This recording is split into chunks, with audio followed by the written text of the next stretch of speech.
From our elected legislators, State Senator Charles Schneider and Representative Rob Taylor. And then following their updates, we will go ahead and just ask questions from the audience. So the coffee is being presented by the Chamber's Government Affairs Committee for the purpose of educating Waukee Chamber members and our residents regarding political issues facing our community. The committee appreciates our professional video partner, Natasha Sofin. She's in the back, hired to record today's coffee, and the video will be made available following the event. The Chamber endeavors to promote and model the principles of trustworthiness, respect, responsibility, fairness, caring, and citizenship. In conducting today's meeting, we expect that all participants will act in a respectful manner consistent with these principles. At this time, I'd like to recognize some of our dignitaries in attendance. Waukee police officers Brandon Pettit and Brett Metters.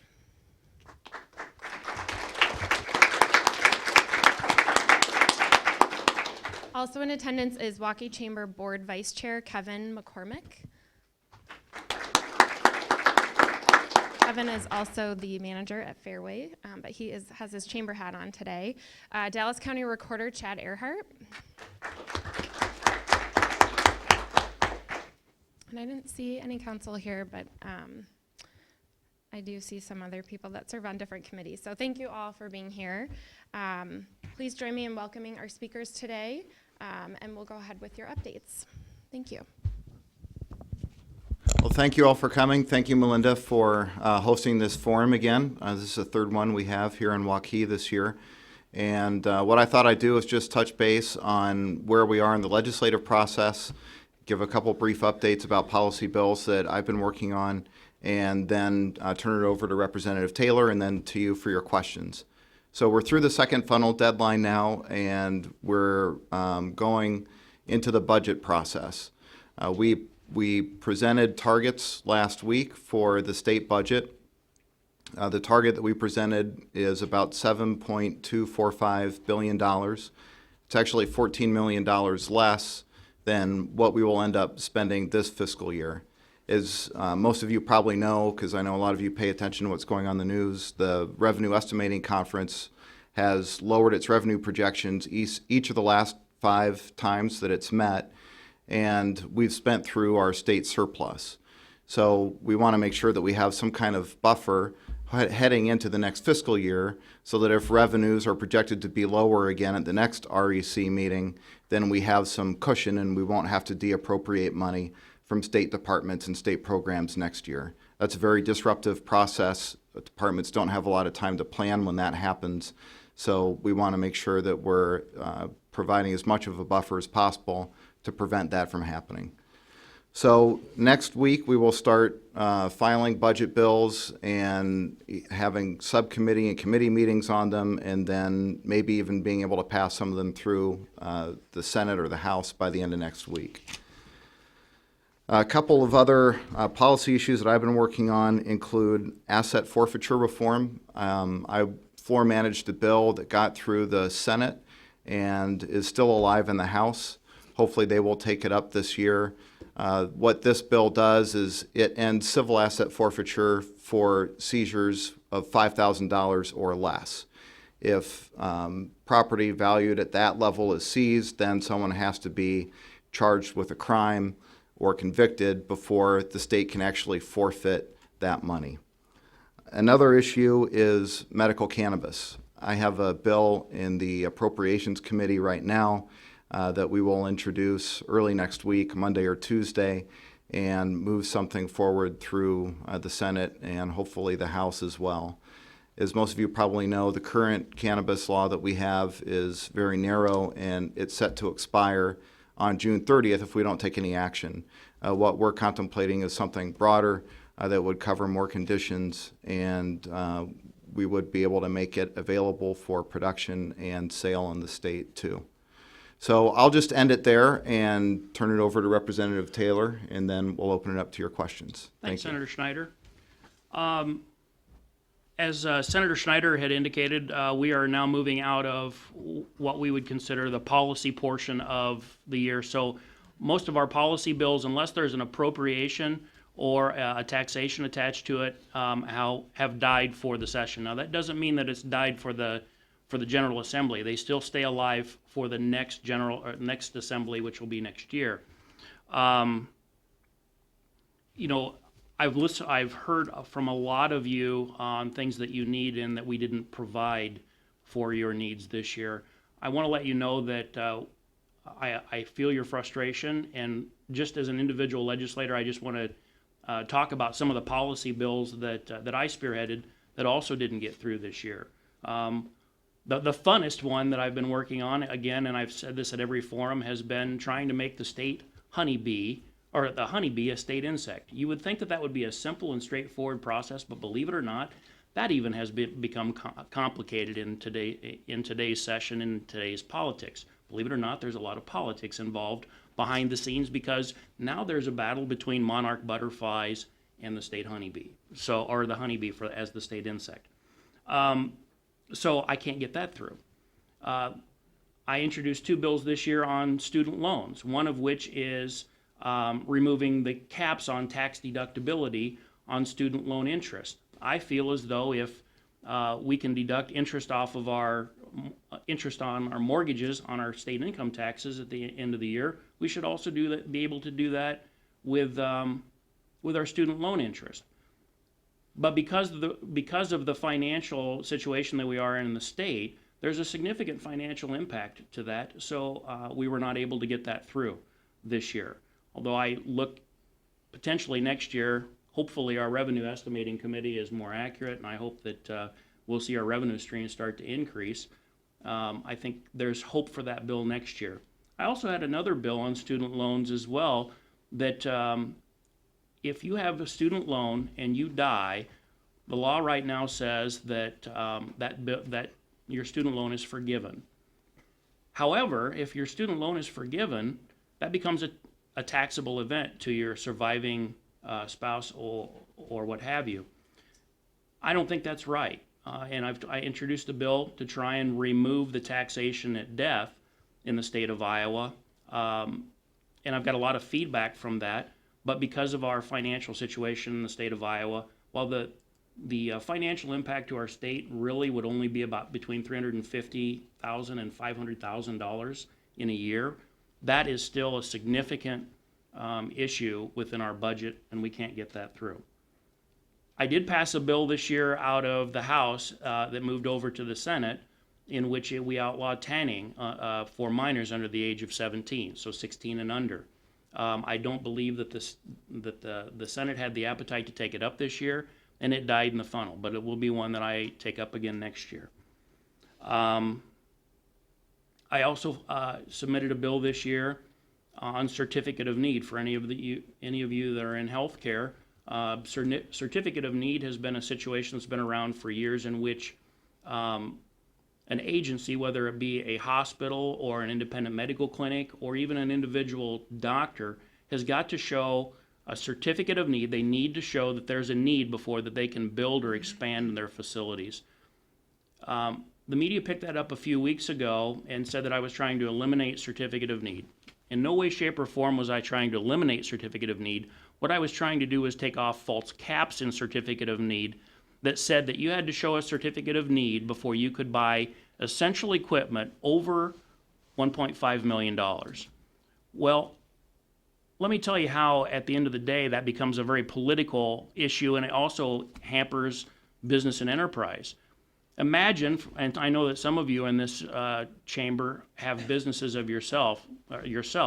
Imagine where you had to show a need before you could purchase any equipment over $1.5 million.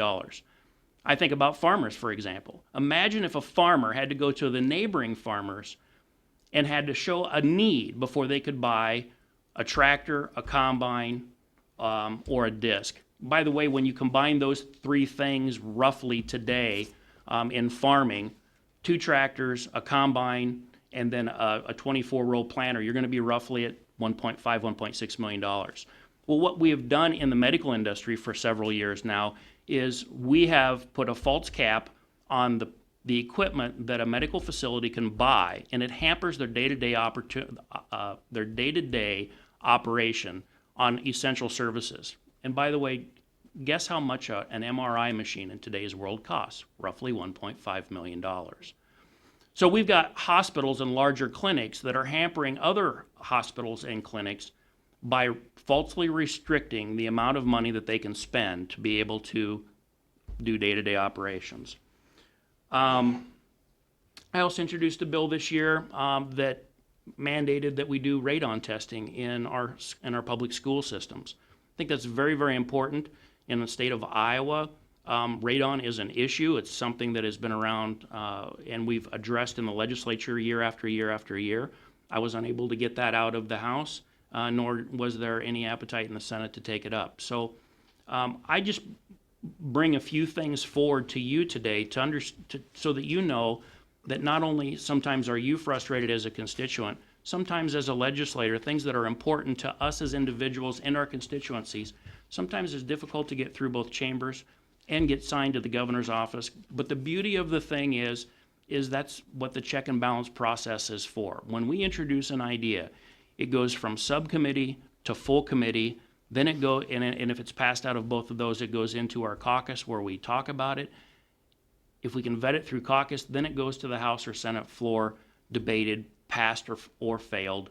If it passes, then it goes to the governor's office. So the good news is, for you as constituents is, and for us as elected officials, is the beauty of the check and balance system, regardless of if both parties are in control or one party is in control, there is still a great deal of check and balances that brings financial responsibility to us as elected officials.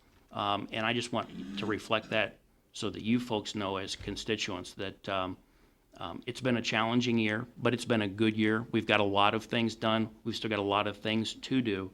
And with that, I would just like to open it up to the floor for questions and comments that you may have for us today. Thanks, Rob. Thanks, Charles. Just a few things to get started here. We're going to try to get around to everyone, so at one at a time, if we could just raise our hand. Keep it brief to about 30 seconds so we can get on to the next one.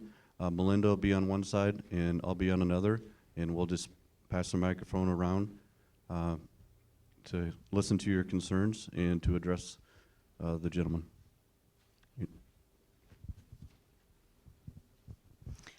Thanks again for coming, and I appreciate your comments that you've introduced legislation on your own that's not pre-written for every state, so thank you for that. But I know that you're both chairs of ALEC, which is the American Legislative Exchange Council, and you know that my issue is education.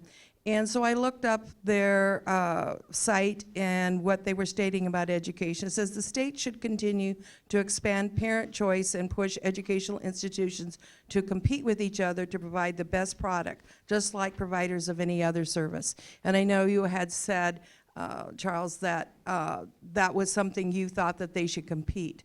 Believe me, as a substitute teacher, children are not the same as an assembly line. I'll give an example of a student who was not on my radar, because I do get notices when I go in that these students will be helpful, and some of the students that will be afraid when their teacher isn't there. And this student wasn't listed in either one, and he acted up all morning. And I finally went to him and said, "What's going on?" And he said, well, that morning he'd been separated from his best friend, and he was just very upset. So you're not going to find that in an assembly line. And teachers don't have the time to compete or even think about competing with a teacher from another school. It's not equal.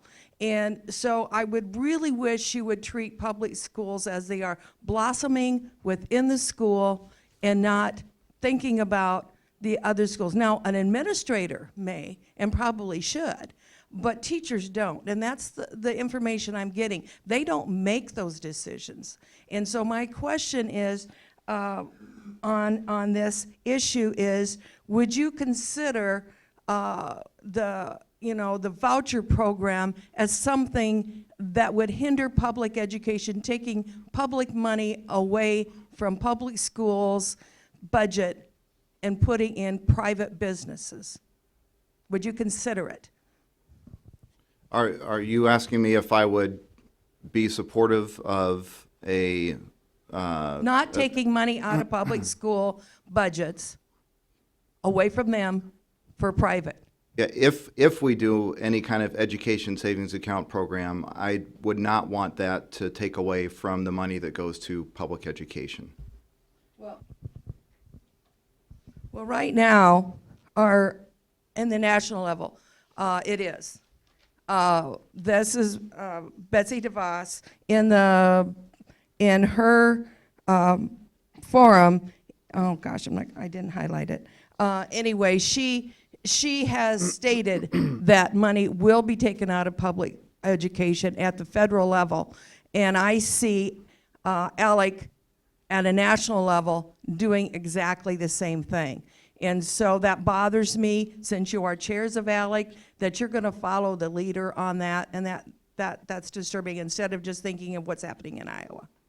Now, our public schools play a vital role, and they need funding. They need adequate funding, and if we do some kind of education savings account, and it's not going to happen this year, it may not even happen next year, but if we do move toward that, then I don't want it to take away from money that goes toward public education.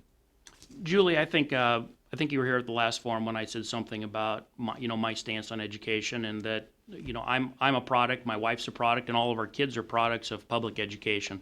I'm a huge advocate for public education. The good news is, in central Iowa and in this particular district, we've got a system in which our public educational system is thriving and growing. But if you recall from what I said last time, just 2 counties away from here, just south of here, just a little bit, Clark County, Iowa, where you've got a public school system in which the literacy rate right now is 68%.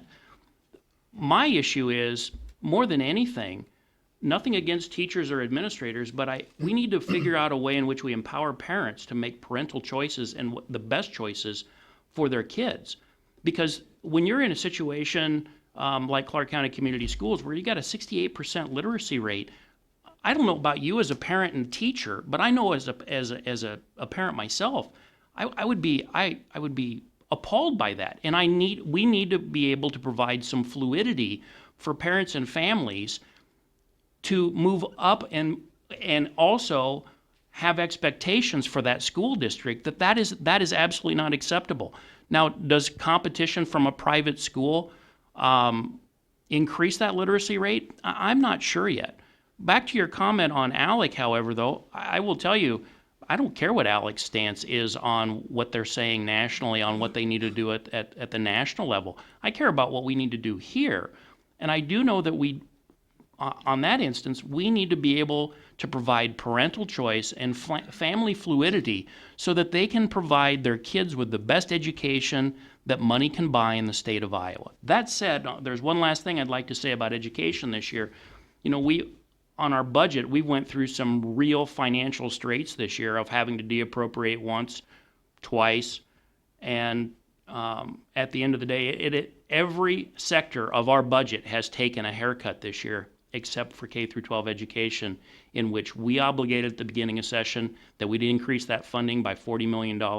And both our House and I think the Senate is standing firm at that. And that's the only part of our budget right now that has not taken a haircut. Was it the increase that you all wanted? No. Was it the increase that I hoped for? No. But it is the only portion of our budget this year that we held firm to an increase. Every other agency and every other department in our budget this year has taken a significant financial cut. I understand what you're saying about rural Iowa, because I was teaching in north central Iowa in Hardin County, which had 68% poverty rate. Those students can't afford to go anywhere else but the local school district. And so, this is in the farm belt. This is the bread belt of the United States, the most rich. And what we need is economic development, like broadband, so that people can work out of their homes instead of all moving to the metro areas. Right now, our small towns, which I live next to a town of 40, Popejoy, Iowa, they're like a ghetto. And so this is what we need to address. We can't solve it by doing charter schools. Sure, high-speed internet is the 21st century version of what electricity going to rural Iowa was from the 19th to the 20th century. Until we get high-speed internet, not only in our urban but our rural areas, and we all become connected, at the end of the day, it's going to hamper education, it's going to hamper economic development, and we're going to continue to have an urbanization where rural folks are moving from rural Iowa to urban Iowa for no other reason than high-speed internet, for them to be able to do day-to-day commerce, for them to be able to communicate, and for their kids to be able to be educated. So I definitely agree with you. The downside of that, however, Julie, is it takes a lot of money. That broadband initiative to be able to connect, or I think the governor's last year version of that was Connect Every Acre. It takes substantial financial resources that we don't have right now. So what we do is we start moving in a direction of public-private partnerships.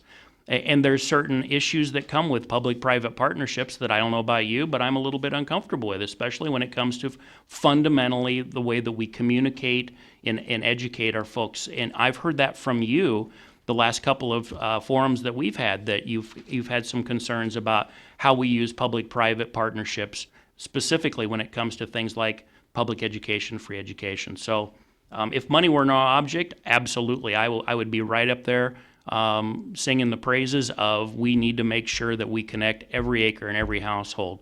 But we are in financial straits right now that we don't have the financial resource. I think we created it in a bipartisan way, because up until this year, the House was Republican, but the Senate has been democratically controlled for many, many years. So I think we take that responsibility in a bipartisan way. Thank you. If you could stand or state your name and where you're from. Tyler Higgs from Clive. I'm pleased to hear that you say you want to support public schools and fully fund them. And I know, like Representative Taylor said, the biggest threat to that is our budget that is not consistently being reconciled down because we've got poor planning going on in the state. My question is, when are we going to get rid of the corporate tax cuts that are making our budget insolvent? Right now, I think there's a venture capital tax credit that, I mean, we're not seeing any return on that investment. We've got some tax credits that I think go to businesses for creating jobs that give a living wage. And I'm like, why don't we just raise the minimum wage to a living wage? We can save all that money that we're giving out in tax credits. So that's.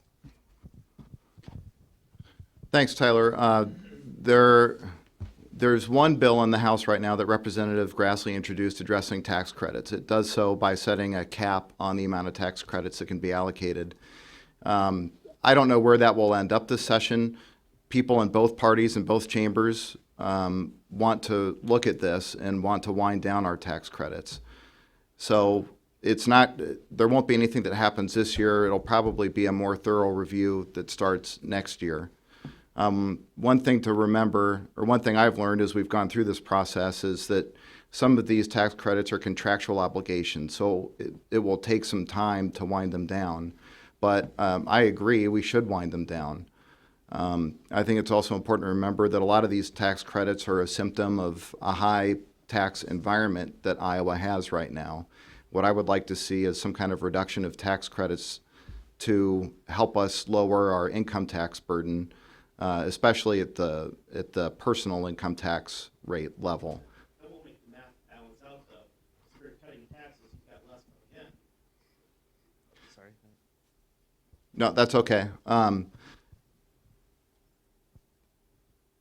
The overall issue is the tax credits. People don't like them because they're unfair, and it's a choice of winners and losers a lot of times. But we have passed those on a bipartisan basis over the last several years because we've tried to generate business and get business here to increase revenue and increase jobs. If we can taper those down and also lower our tax rate to make us more competitive, I believe we would see fewer companies leave the state. We'd see more companies invest here, which would be a net gain to the state in terms of tax revenue. Tyler, I'm very familiar with Representative Grassley's House study bill because I sat on appropriations and I reviewed that bill. And I don't know if you've had an opportunity to see it or review it, but what it does is it puts out, it forces us to review every tax credit that the state has. He had his first subcommittee meeting on that last week. It was well attended. But I will tell you that it's a big, hairy, complex program when we talk about the earned income tax, or when we talk about tax credit. Our number one tax credit in the state is the earned income tax credit. I don't know about you, but I don't want to eliminate that because, frankly, especially for our folks that have the least financially, that is a huge opportunity for them that they continue to need. We started talking in appropriations about putting caps on the entire program. I think right now there's $432 million, if I recall, in tax credits from last year.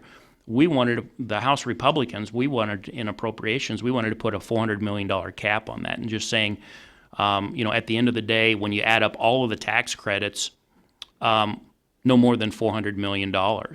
So for me, that made a lot of sense because that's right now I feel as though what we're doing is we're giving the state a credit card that has no credit limit. And I think from that perspective, I think that's a responsible way to look at it, to put a cap on it. What we're working through right now, though, is the complexity of that because you don't understand how much tax credit or where the tax credits are going to go until the end of the tax season. And sometimes that's done on businesses quarter by quarter. Other tax credits happen annually. So what I can tell you is based upon just the introduction of Representative Grassley's bill, what is done now is put a spotlight on tax credits, which ones are being utilized, which ones are not, which ones have been around for years that we're funding that are not effective. And it also forces us now, at least in the Appropriations Committee, to look at things like caps. And if we can't cap the whole program, can we at least cap certain portions of tax credits so that we will not go any further above that, and then it ends until the next fiscal year in which those businesses or individuals will be able to apply for those tax credits again. I think that's the responsible way to go, and financially feasible for the future in tax credits. I'm not an advocate for eliminating tax credits. I think they work well in certain areas, but I am not a fan of issuing a credit card to the state with no credit limit and no input back from us as the legislative body. Kevin, Next I'm going to question. take one over here, if that's okay. Just state your name and the city you reside in. Thank you. My name is Christian Baumann. I'm from Clive. I'm a 20-year public educator, member of the Ankeny Education Association. Just a couple points about what's been said so far. I think the point raised about ALEC and not caring what the national ALEC priorities are kind of stands in contrast to what was done with our collective bargaining laws in Iowa, which were part and parcel of what the national ALEC priorities stand for. I do think walking down this road about tax credits and tax priorities is appropriate. I do applaud you for wanting to stay away from eliminating the earned income tax credit. I do want to point out that I believe $230 million of that over $400 million tax credit is designed to go to corporate tax credits. I guess my question is, where's the sustainability in all of this funding towards all of Iowa's services, state services, but especially public education, which I know Senator Schneider, you wrote me earlier in the session and said that you're going to try to get some more money for public education after the allowable growth was set. And those of us who work in K-12 know that that's, for the Waukees and the Ankenys, we can kind of make good on that because we have growing enrollment, but most of Iowa's school districts are declining enrollment. And so we put 40 more million into it, and I applaud you both of you for protecting that. But it's not enough when you're declining enrollment and your responsibilities increase every year. So my question is, where do you see the sustainability not only in the income tax rate and the all the tax credits, but what's kind of a long-term solution here, and where are the priorities? Because my kids, ages 8 and 11, they're looking at more expensive post-secondary education every year in Iowa. So it's going to be harder to keep these kids here. So I'm just interested in what you see as a long-term solution. Thanks, Christian. One thing I think we need to do is budget smarter and more consistently. In the past, when revenues have gone up 7%, we've spent 7% more than when we have years like this where revenue's only growing a couple of percentage points. Then sometimes we've ramped up programs and spending too quickly, and we have to pare it back for certain things, and that creates havoc, especially in a year like this where we've had to come back and de-appropriate. So I think better budgeting practices to begin with is a good solution so that we can provide sustainable funding on an ongoing basis, help school districts plan, help local communities plan, help the departments plan, help some of the programs that rely on state funding to plan better. So that's where I would start. I think what we've done with K-12 education funding is something we should continue to do going forward, even during tough economic times, meaning that when we make a promise to K-12 education about funding levels, we keep it. And that's why with the $40.1 million that we promised K-12 earlier this session, we're going to fund that entire amount in the fiscal year 18 budget. That hasn't always been the case in the past. Sometimes the legislature has said that it would grow sustainable, the SSA amount, the school aid formula amount, by 4%, only to come around the next legislative session and pare that back. So that's where I would start. So are we looking at 1.2 annually? I mean, what's a reasonable number, would you think, for the SSA? I don't think that I could give you a number that would work every single year. I think every year we ought to look at that and evaluate it, get input from school districts and educators, and decide from there. But you just said that, you don't want to see this rise and fall with, but it seems to me the challenge is revenues keep declining in large part because of decreased tax collection. Well, they're not declining, just to be clear. They're still growing, but the rate of growth is slower than what Right. was originally projected. Yeah, the Revenue Estimating Committee had projected between a 3 and 4% growth, and I think that's unrealistic in this economy right now. And so here's the scary part about your point, Christian. I don't know that we can continue to increase funding for education every year. And that said, education is a weak spot for me, and I'll fight for every dollar that I can possibly get to public education and higher education. Just as an example, the last 7 years, I mean, we've increased funding to K through 12 education by $780 million. That's substantial.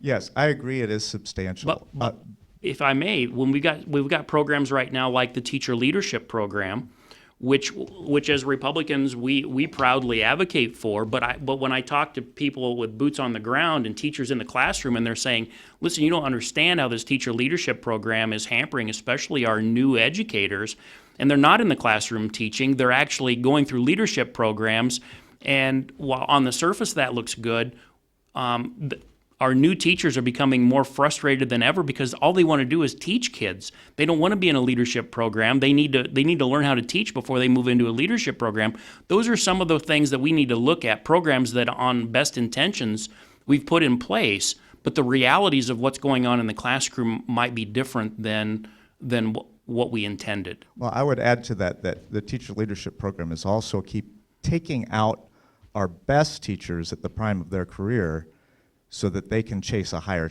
paycheck. And that, as we look at the weakening of collective bargaining and we see what happened in Wisconsin, we're going to see more free agent kind of mentality amongst the teacher corps, and that only drains public school coffers. Well, in all due fairness, the one difference between what we did in collective bargaining here and what happened in Wisconsin was, if you recall, also, not only did they reform their collective bargaining program, but they also cut $1 billion out of education the same time that they did that. We did not do that here. As a matter of fact, what we did was we reformed collective bargaining, but at the same time increased funding to public education by $40 million. So I think just in that alone, there's a vast difference between what the perception that happened and the reality of what happened in Iowa. Is it a scary time for collective bargaining based upon the actions that we took down at the Capitol? Yes. But to compare it to Wisconsin, it's not the same comparison because we didn't cut $1 billion out of the budget. Would you compare where Iowa's at to where Kansas has been? I think Kansas is still struggling with some financial situations down there that we have not, because we've been more conservative about our budgeting principles than Kansas did. What they did was they spent much of their reserves. We did not. By the way, we got a bunch of negative feedback from all of you, and when I say all of you, I mean public educators last year, because we didn't move to 2% or 3% or 4% that you were wanting for increase. We stayed nominal, I think, at 1.72%. Was that right last year? I don't remember the number. And we kept our reserves full. See, the dance that we dance right now is how do we fully fund programs, but also make sure that our reserves are full so that when we do run into a situation like we have this year, that we can tap into those reserves to continue to meet the obligations and promises that we promised you as our constituents. That's the dance that we dance. And the only thing that I would ask of you in response and how you can be helpful to us is that the reserves are there for a reason. What we need from you is to make sure that you understand that we're trying to be fiscally conservative so that when we do have times like we have this year, that we still have reserves to tap into to meet the obligations that we promised you all as a constituent. That's the only thing that I would ask of you, and I will continue to fight for K through 12 and higher education till the day I don't serve in this role any longer. Thank you. State your name, where you're from. Ben Holthaus, Waukee. I've taught a few more years than 20. I'm troubled by several things. First of all, your last forum, we couldn't get in here. And several people that were here who I hadn't seen in years, I happened to run into and said, "Are you coming?" And they said, "No, it didn't do any good based upon the decisions made." You do know that we had 2 forums, don't you? Because there was so many people that came. That I was at we stayed here nearly 4 hours. I was at the last one, yes. And I'm saying those people didn't come this time.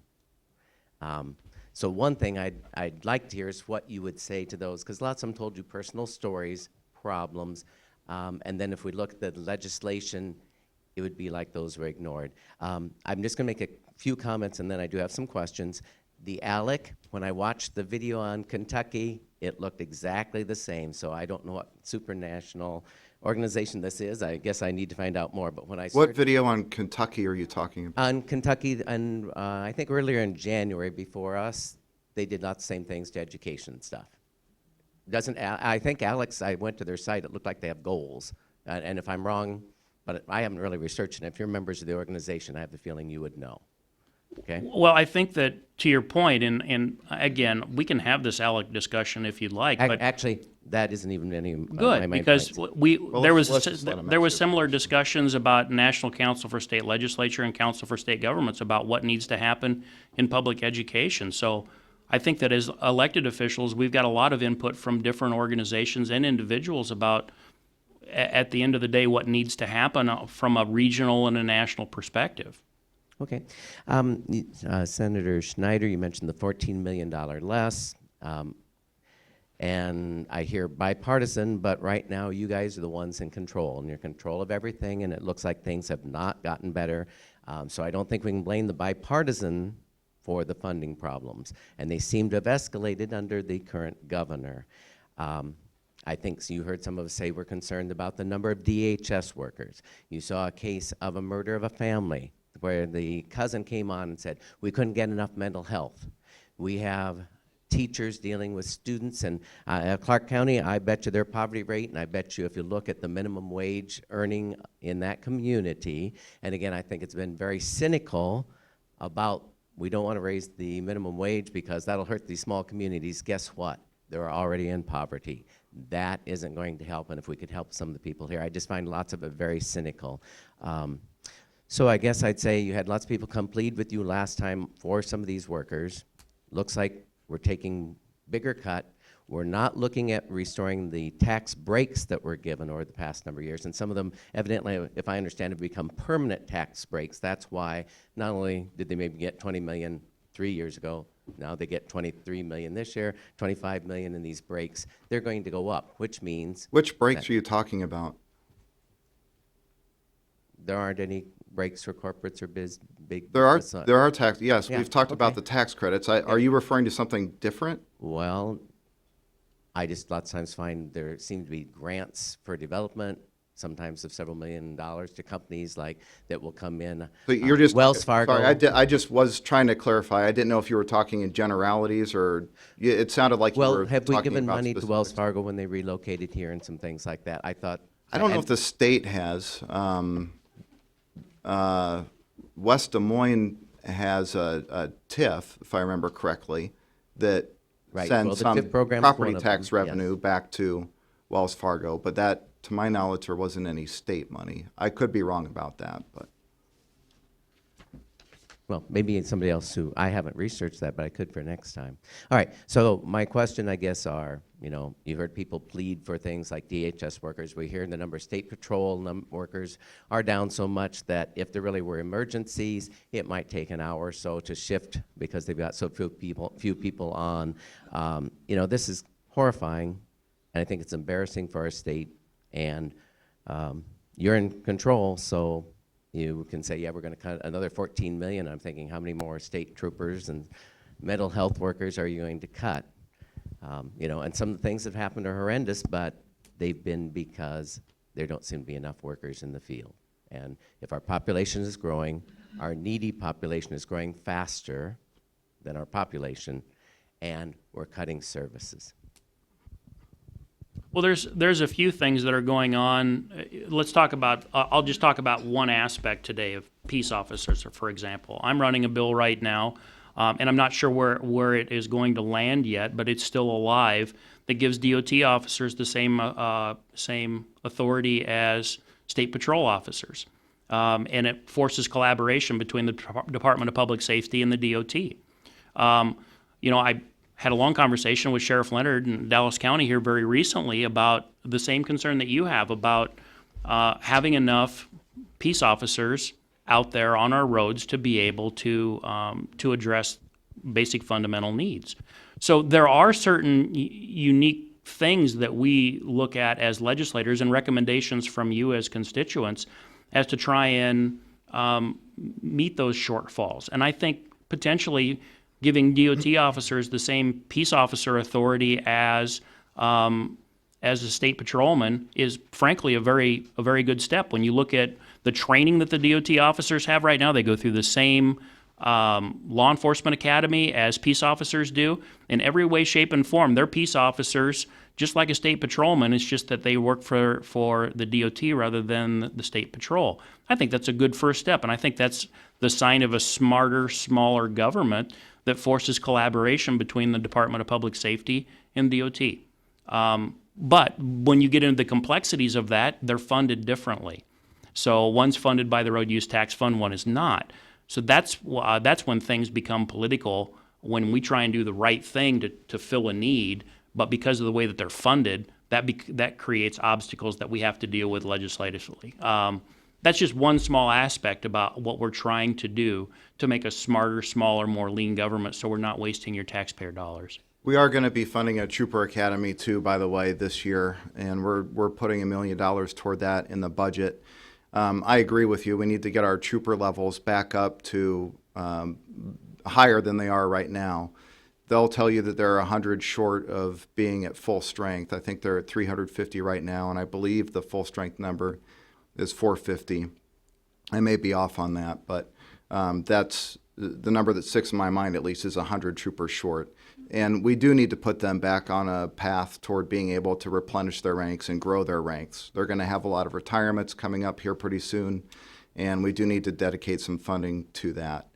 And I just want to point out too that a lot of the tax credits that we have passed in the last few years have indeed been bipartisan, and I'll point to 3 of them. One is it's not a tax, this one isn't a tax credit, I guess, but the teacher leadership program that we're hearing mixed feedback on here, and that I've heard mixed feedback on at other forums, but that was a bipartisan bill that increased money for education at $50 million a year for 3 years, up to the total of $150 million that's now rolled into the SSA formula.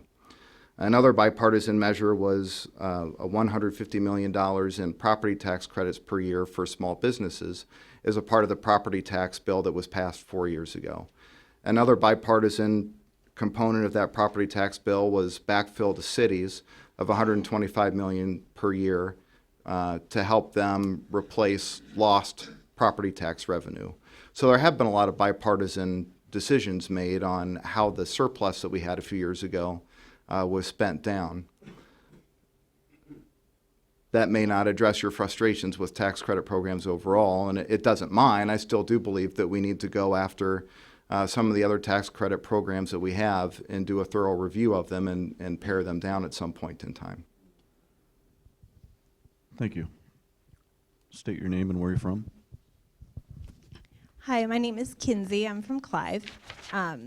My husband and I were both born in Iowa. We grew up here. We both graduated from the University of Iowa, and now we are intending to raise our family here. So, we believe that Iowa is a great place to live. I am concerned.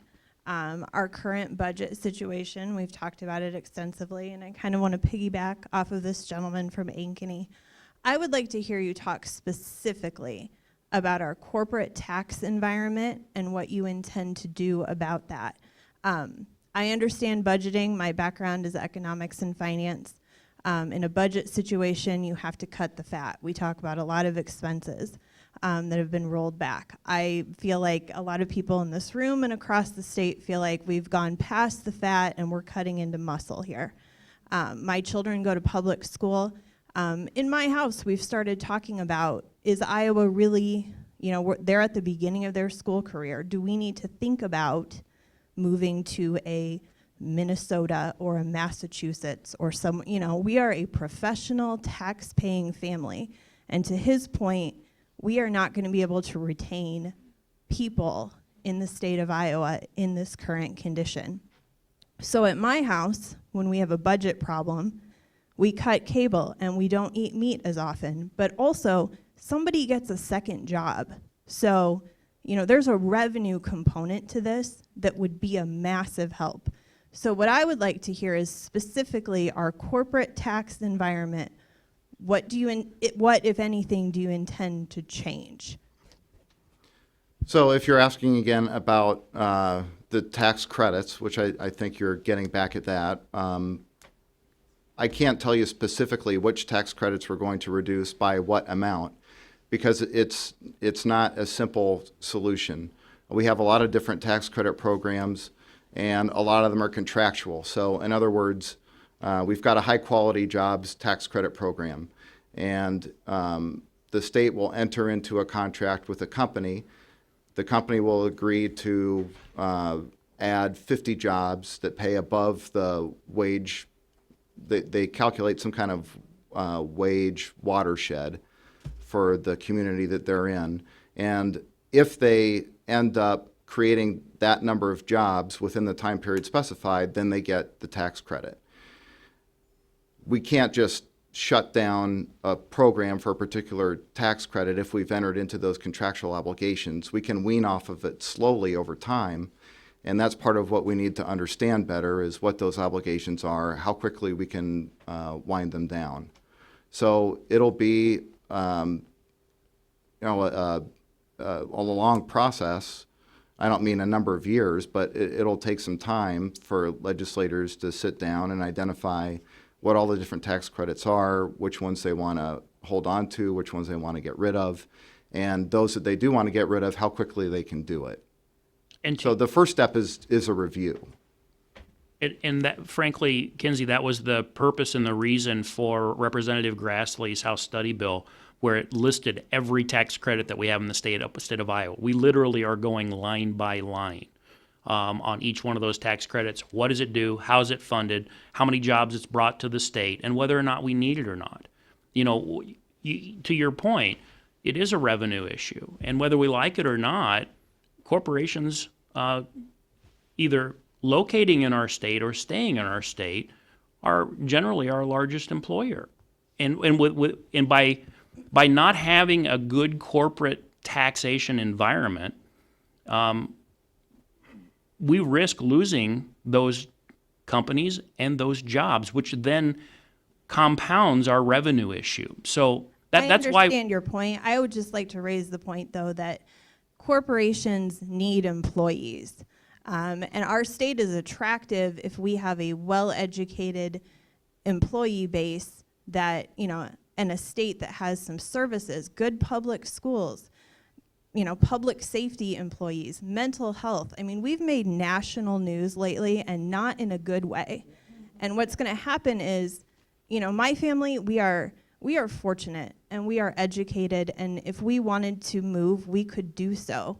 I don't want to, but what you're going to see is, if I'm a company, am I going to locate in Iowa if everybody who graduates from Iowa State and the University of Iowa is out of here for somewhere that can, provide their kids with good public schools and, an environment that they want to live in? So a tax environment, I have a business background, I understand your argument. A tax environment is certainly a factor, but there are other factors to that equation as well. And I would add that the overall environment that you're providing to people is critical for an employee pool that's attractive. Yeah, your point is very well taken. On the mental health side of it for a minute, we've also made national news on a very good level. When you look at what's going on in Polk County right now, specifically at Broadlands Hospital and what they have done, their clinic and expansion, they now have a psych residency program. I am pushing very, very hard over the last two or 3 years, had ongoing conversations with Broadlands, and hoping in the near future that we can have an expansion on mental health clinics and making something like Broadlands Hospital what I call a mental health ER, where if you walk into a hospital or a clinic and you think you're going to hurt yourself or someone else, you are immediately moved from wherever that hospital is, Unity Point in West Des Moines, you're immediately moved to a hospital that is capable of talking about your mental health needs. There's one in Oakland, California that's been around for 7 or 8 years. I welcome you to look at that model because that's the model that I would love to bring to Iowa. The only thing is it takes resources to get it there. But back to your point, Kenzie, your point's well taken. I agree on many of those issues. And frankly, that's why, again, on tax credits, we're looking line by line. I appreciate that, and I also appreciate that, these are sweeping changes, potentially, that we've made a contractual obligation that we have to keep. I appreciate that we are currently reviewing. I would just add that we've made some pretty big changes over the last couple of months, that, and we're in a revenue crunch, so if we could maybe hit the accelerator on fixing our revenue situation. I don't know that the collective bargaining thing was really something that your constituents were asking for. We're asking for, for our public services to be funded. Like, that's what we're asking for. So if we could maybe devote more attention to that than some of these other things that we're not asking for. Thank you. We have a question here. Thanks. I'm Ron Marr, live in Waukee, or as I tell our council, I'm 300 feet west and 300 feet south of 20% cheaper property taxes. So that kind of sets the stage. I'm an old dog, been around too long, lobbied the legislature from 80s, actually into the early 2000s. A lot of your issues are cast way beyond what you guys are responsible for. They were cast decades ago. In probably 1973 session, 74 session, was one of the biggest changes when Iowa exempted most of its wealth from property tax, which is its farmland. And you can see farmland trading between $12,000 and $15,000, $20,000 an acre, paying $40 an acre in property tax. They put it in productivity. Unfortunately, you guys are going to have to take a hard look at where Iowa's going to go. As long as the federal program, and I have clients in multi-states, and every one of these, this is the same discussion in every state. Education, mental health, we just happen to be localized. you're going to have to decide where Iowa's going to go. And frankly, as long as you have a farm program set the way it is, which it encourages nothing but row crop, you're going to see the demise of rural Iowa. And I've looked at rural Iowa for 40 years and seen it continue to decline despite every effort the state's put into it. And I think it's time to say, rural Iowa, you're going to decline, and it's time that we just turn off the faucet. What happens is going to happen. Why would you want to live in Rhodes, Iowa? Why would you want to live in a lot of towns, Pocahontas, you know, Ayrshire, small towns? The only reason you live there is because you can live there. And I'm not trying to be sarcastic about it, it's just the fact of the matter. You're probably going to have to look at it in Wyoming or North Dakota or South Dakota and what to do for schools. What do those people do for schools? You know, they move kids into town for a week at a time. Literally, that's how they do it. You can't afford to have a school every mile. I don't know what to tell you to do, but I do know that you need to look at the property tax issue. You do need to probably look at corporate tax. If I pay higher corporate tax, I don't pay my employees more. It's a cost of doing business. So yes, there's a lot of tax credits, but truly, you got to prioritize, figure out what's important and where to go with it. And by the way, you know, for you guys in the state funding is only one part of education. The district can raise property taxes if they want, very easily, and hear the screaming cries locally. But a lot of your problems have been cast decades ago. So thank you. Thanks again for at least having these forums. And I know it's not easy for you to sit up there, but we appreciate your patience with us. Thank you. Thanks, Ron. Right. Thank you. Rick Smith, I'm in Urbandale, and I wanted to ask you about this omnibus gun bill. This is extremely disturbing to me. I think it's very dangerous, and I think it makes us much less safe. The three pieces of that: stand your ground, which really emboldens vigilantism, the fact that we can bring guns into public places, public buildings, I think, again, makes us less safe. And I'm really concerned about having children, small children, have guns with their parents' supervision, of course. So I have a 3-year-old grandson. Under this law, my son could give him a revolver to play with within arm's reach. That makes no sense to me. And I come from Urbandale. We just suffered a horrible loss a few months ago. We lost a very brave, courageous police officer in Urbandale, and then that person who had that gun and never should have that gun went on to Des Moines and killed another police officer.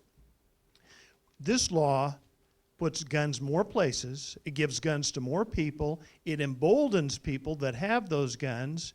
My question is, do you really think this makes us safer? Does it make our brave police officers safer to have guns everywhere and people that shoot first and ask questions later? Sure, Rick. Thanks for coming. And I'll take your issue with the stand your ground first. I disagree with you that it's going to cause vigilantism. I just don't think that's going to happen. And that's an issue that we are obviously going to disagree on. Why do you think it will increase vigilantism? The statistics in other states show that it does. Every other state, homicide rate goes up in every state that has that. Well, the only study that anyone I can think of has shown me regarding an increase of homicides and trying to tie that to stand your ground was published in the Journal of the American Medical Association earlier this year. That study has been widely debunked by other groups. The issues with it include the methodology. One of the problems with the methodology is the control group that they used was purportedly comprised of 4 non-stand your ground states. In fact, only 3 of them were. One of them was not, that being Virginia. Another issue that critics of the study have cited is that the authors of the study did not isolate other potential contributing factors to the increase in homicides. Another issue that they pointed out is that some of their facts are just inaccurate. They state, for example, that there are 24 stand your ground states. There are actually 35. I think where the authors got mixed up is they looked only at state statutes. They didn't take into account court decisions or case law, which effectively have added stand your ground or have held stand your ground in certain states. So that study in particular, I'm dubious of. There may be others. Another issue that critics pointed out is that homicides were already on the increase before Florida adopted its stand your ground law. So that particular study I'm dubious of. I looked for responses by the authors of that study to the criticism. I didn't see any. Maybe they'll have some responses to that criticism that give me more confidence in the results of it. There are others. Okay. All of us have emailed you others. Well, the one I've Times did a study. The one I've gotten the most is is the one that I referenced about Florida that was published in the Journal of the American Medical Association. And there are also studies out there that show that it doesn't. So there's competing information on it. And maybe I have a more optimistic view of human nature. I just do not think this is going to lead to vigilantism. If you separate from the studies, and there are others, which I actually sent you, if you separate from the studies, if you just look at cases where immunity has been granted, there are some that are unbelievably ridiculous. Cases where people left restaurants, went to their car, got a gun, came back and shot somebody. You had other choices in those instances. And in most cases, they found that the people that commit those crimes, that do things like that, were people that had already been convicted of previous crimes and were emboldened by the Stand Your Ground bill. They thought they had the right to shoot. So saying that we're more responsible here in Iowa, that that's just not going to happen, I just don't see the proof of where we can logically expect that. Well, as I said, we'll disagree on that. Can I talk as a dad to a dad for a minute? I'm assuming you have kids? I do. Okay. Let's talk about the kids aspect of this for just a minute. I would guess that the vast majority of us in this room either have kids or grandkids. And probably most of us have things like Xboxes in our houses. I will tell you that I was a parent that absolutely adamantly was opposed to Xbox in our house until very recently when I finally I'd had enough of my kids telling me that I'm a 19th century parent and that get up to the 21st century dad. What I was most appalled about in those video games was how violent they are and how you can pick up a controller or a weapon that's a toy and shoot at the screen and kill something. I think that's a huge issue with our society today. So you're thinking, why in the hell then did I vote for this gun bill?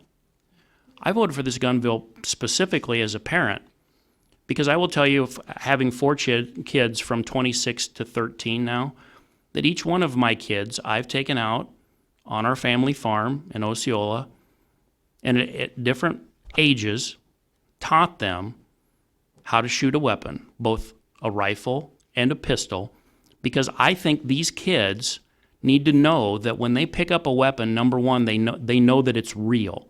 And they know that if they point it at somebody, that it's going to die. And I think as a responsible parent, it's very important. And I think the laws need to be in a fashion that legally allows me as a parent or supervisor to teach a minor how to use a weapon and also advocate for the fact and know that they know that whatever it is they point that weapon at and they pull the trigger, it's going to die. That's different than video games. And I think that as parents, grandparents, and guardians, I think we have a responsibility, especially in today's society, to teach what the difference is between a video game gun and killing is and what a real gun does and killing. So for that reason, this bill to me makes a great deal of sense. By the way, in your example, sir, of sending 2 kids off with guns unsupervised, the law does not say that at all. Okay, I'm sorry if I misunderstood you. Because I agree with what you're saying. I'm a gun owner. My sons are gun owners. They're well trained. I've been trained. The fact is, the law doesn't do what you just said. It doesn't require parents to take their kids out and teach them how to do it. In fact, you don't have to have any training with a gun other than online training. So how can that be safer? We know that you're a responsible parent, as you've described. I think I'm a responsible parent. We don't write laws for the responsible parents. We write laws for the irresponsible parents, and you've just opened the door to having guns everywhere. Guns are already everywhere. No, they're not. They're not in the state capitol. They're not in city councils. In Urbandale, our last forum was Brad's on. We ask everybody on that city council, the school district, do you want guns there? They said no. We asked the Republican supervisor, do you want guns in administrative? No. We asked the mayor, do you want guns in City Hall? No. Every one of them said they don't want them everywhere, and you've just put them everywhere. Well, I'm glad that you brought... The law doesn't do that, though, Rick. The law only provides people with an opportunity to sue if they believe that that their rights have been infringed upon. And you don't somehow. think the NRA and Iowa gun rights are going to do that? That remains to be seen. Give me a break. I don't think they'd have much of a case. Yeah, well, actually, I had a great deal of discussion with Representative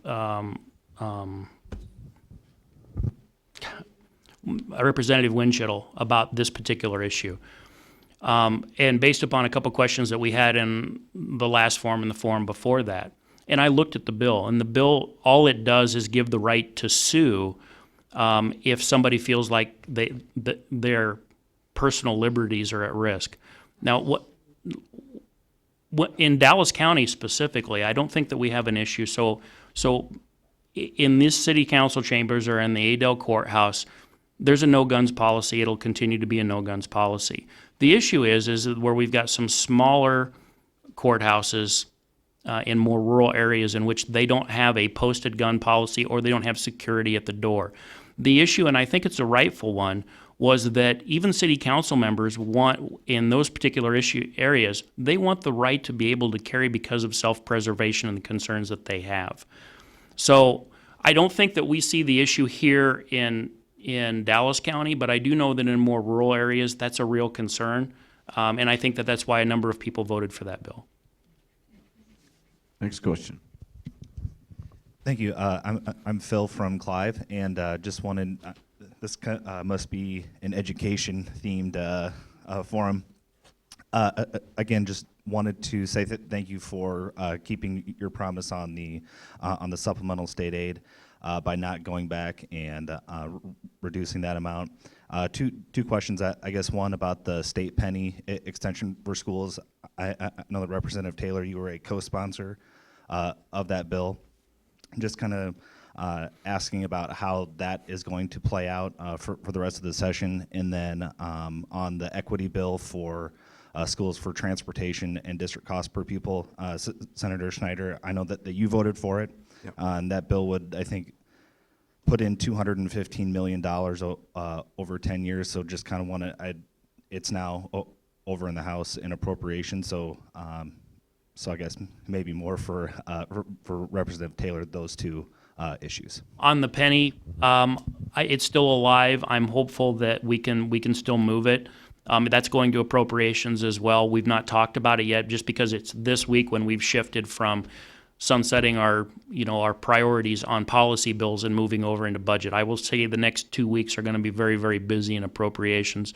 The Senate bill that's coming over, I will advocate for. As a matter of fact, I hope I chair the subcommittee on it. So I hope that answers your question. But we do have, again, when we look at the budget right now, we are truly at a point right now where if we continue to fund one thing, we're going to have to take away from another, which is sad. And especially, and I've said this before, 90% of our budget is taken up by three things: state wages and benefits, education, and health and human services. And we're still in a stance right now, in a situation in which education dollars are directly competing against health and human services dollars, which are essential services. So I'm very sensitive to that. I will advocate for both of those, but at the end of the day, I don't know where we're going to end up, and I don't know that there's an appetite to right now in our session to increase our perception of an increased tax or continue to fund at a higher level. So I know that's probably not what you're hearing, Phil, but I'll advocate for both of those, and we'll see where it goes. I'd be willing to support the extension of the save penny. I know school districts like Waukee are running up against their bond capacity, so they need the extension in order to build new facilities. I don't know where it is in the Senate right now, Phil, but maybe we can chat after this. You may know, and if not, then I'll find out. For home rule, I think that's over in the Senate now. Senator Schneider, what are you hearing about home rule for schools? In terms of what? Of that bill passing, it passed the House, and I believe it's over in the Senate now. Just granting schools the home rule authority. And giving more flexibility to their budgets? Correct. Is that what you're talking about? For use of the different silos of fund. Oh, I'm in favor of that, definitely. Yeah, schools having more Actually, it was flexibility in how combined they in the can House. Mhm. Yeah. I think it's critical schools have more flexibility on how they use the monies they receive. Next question. Thank you. Colleen Armstrong, I'm from West Des Moines. I've heard you talk all morning about the lack of funds that we have, that you're cutting everywhere, that we have to abide by that and hope that we do better in the future. Yet you both voted to get rid of federal funding for family planning and create a state agency where you have you won't tell us where that money's coming from, but it's going to come out of the general budget, which ends up, as you just stated, if we take from one, we're going to lose in another.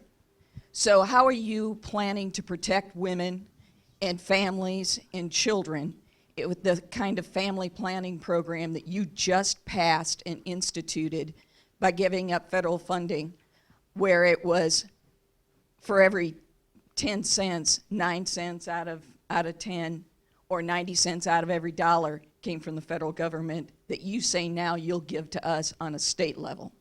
I'm not quite sure what bill are you talking about?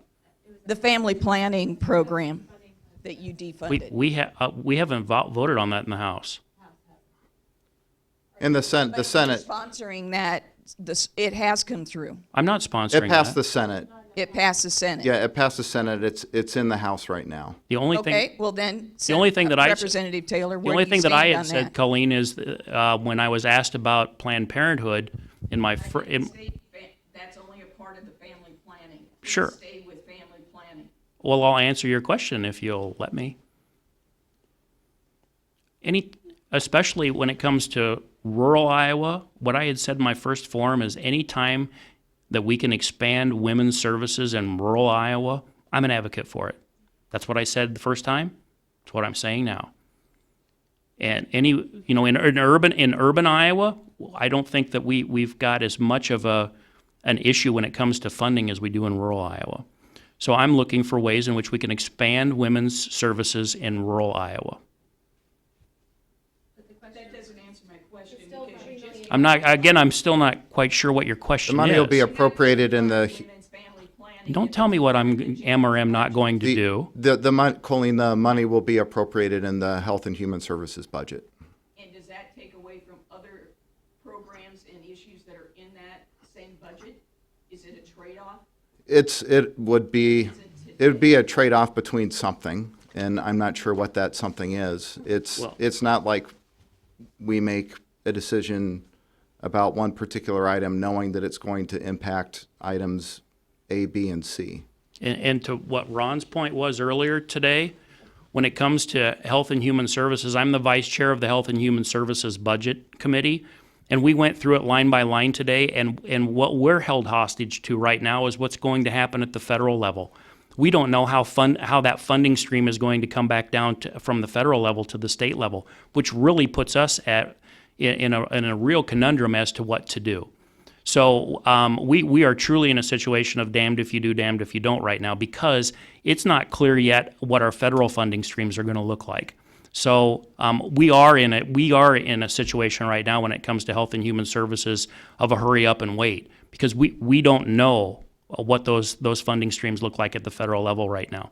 So I wish I had a clear answer for you right now, but I don't, for a couple of reasons. First and foremost, the federal funding stream and what that looks like, and what the Trump administration is or isn't going to do. And I guess I'll just leave it at that, and I'll be happy to communicate back to you as soon as I know. David Leonard, I know that you had your hand up. My name is David Leonard. Back to public education. I'm opposed to using state tax money for education I don't want it to go anywhere but into public schools. And I would like you to tell me, how am I wrong when I say that this is down the road when we become flush with money, and these non-public school people come back for another protest. How is it not crossing the line between church and state if tax money goes to parochial schools, and if tax money goes to homeschooled parents? How is that not going to motivate some of those people who have no knowledge to educate their own children, taking them out of school and saying, I'm going to homeschool them because I know the state's going to give me some money? So regarding the first question on constitutionality, letting the parent take the money to the school has been held to be constitutional in other states where the constitutionality of ESA, education savings accounts, has been challenged. Regarding the use by homeschool parents, the plan would be that when the money is allocated, it would be done through some kind of debit or credit card that has restrictions on where that money can be spent. So it would only be able to be spent at particular vendors on particular expenses. So that would prevent someone from, saying that they're homeschooling their children, but really just using the money for living expenses. David, the only aspect that I really want to talk about just briefly about your question, because on the ESA portion of what is being proposed right now, I will tell you I'm not an expert on it. In the last forum, I said I'm not opposed to the idea, but I said I do not want to put public education at risk by diverting funding to private. I think you and I are fundamentally going to have to disagree of the separation of church and state. It's just a personal belief thing that I have, but I respect your point of view. But when it comes to the homeschooling aspects of what homeschoolers do, they still pay taxes to that public school district that they live in. So I'm not quite sure your point. Even if they're homeschooling, they're still paying the taxes to support the public education system that is in their district. Julie, you're shaking your head no. Am I wrong? The majority in Alden don't own property that have children. Well, I They disagree. don't pay property tax. I disagree with you. Some of them don't, but The majority do not own property. maybe in Dallas County that may be the case, but it's sure not statewide. So You mean in the small rural counties that's poverty stricken, that they pay property tax? if they own a house in Popejoy, their house is $5,000. That's what that is. they're still paying property taxes to that school district. That doesn't equal any shape or form. We can have that. I mean, The majority don't own, they rent. do you have statistics that show that? Only in Hardin, in Hardin County is all I have, is what it was. I don't have current. My only point is simply this, that homeschoolers that own property are still paying their fair share of taxes to that public school system, whether they utilize it or not. So my only point. We got time for 2 more questions. Lori Bellin of Windsor Heights. I want to ask about the Des Moines Waterworks bill. Senator Schneider, you had said at one of the earlier forums, I think in Clive, that you did not support the Waterworks bill as it was currently written, and you were waiting to see what the amendments were going to be on that. As we know, the amendments never really were added. It never was brought up for debate in the House. It was put on what's called the unfinished business calendar.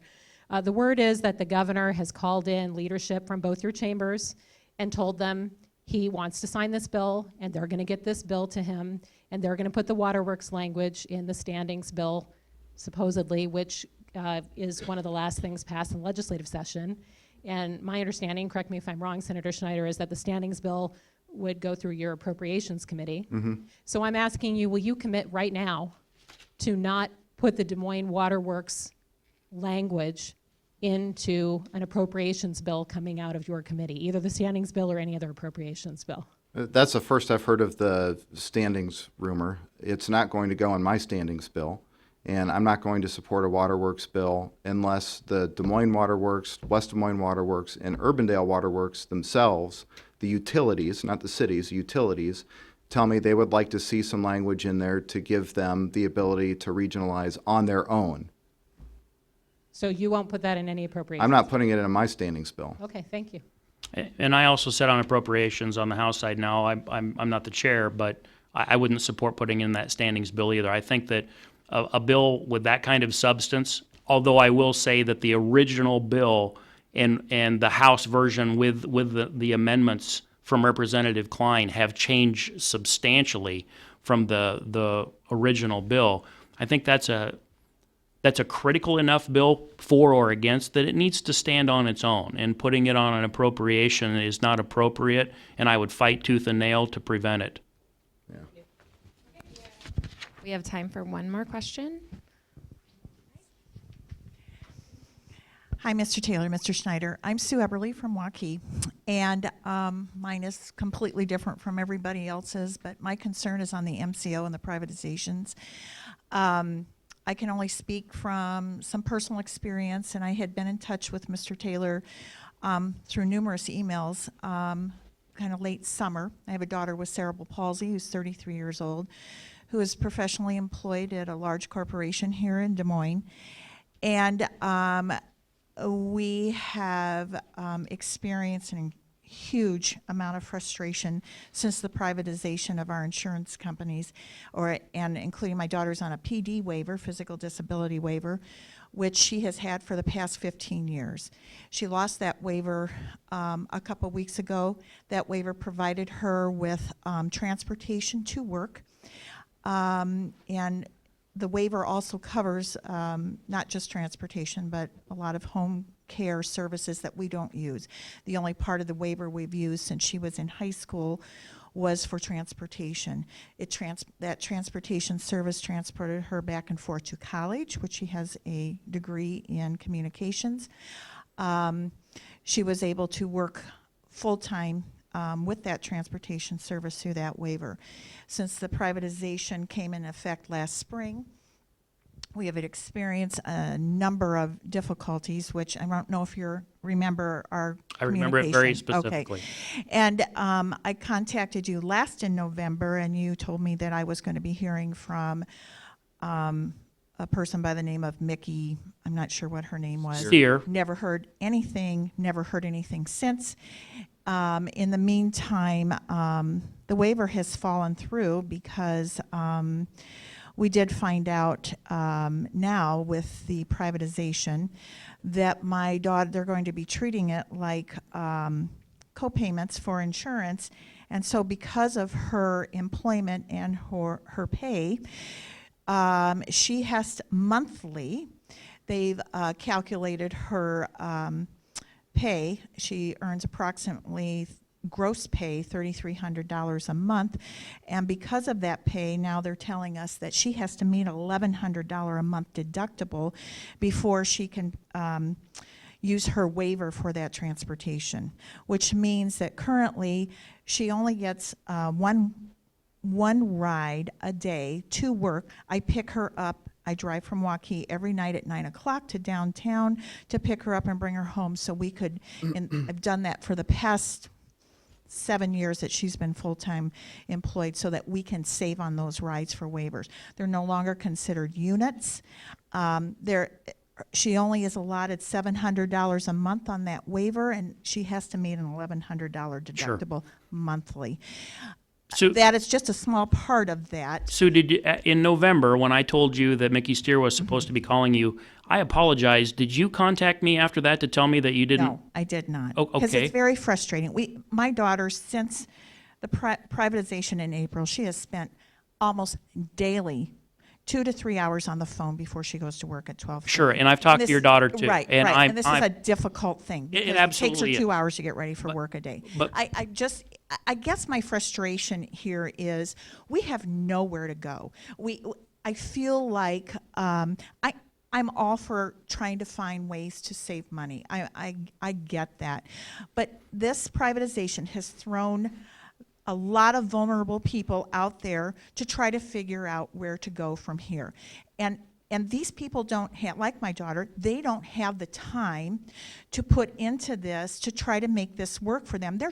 My daughter's trying to be employed. She wants to be just like everybody else, and I know you and I have talked about this extensively, and this is not happening. Every time now we have my daughter-in-law coming in to take her to work every day because this whole transportation thing, now we're being told that her private transportation can only be used for medical purposes, because that's really what the purpose of the waiver is to provide medical care.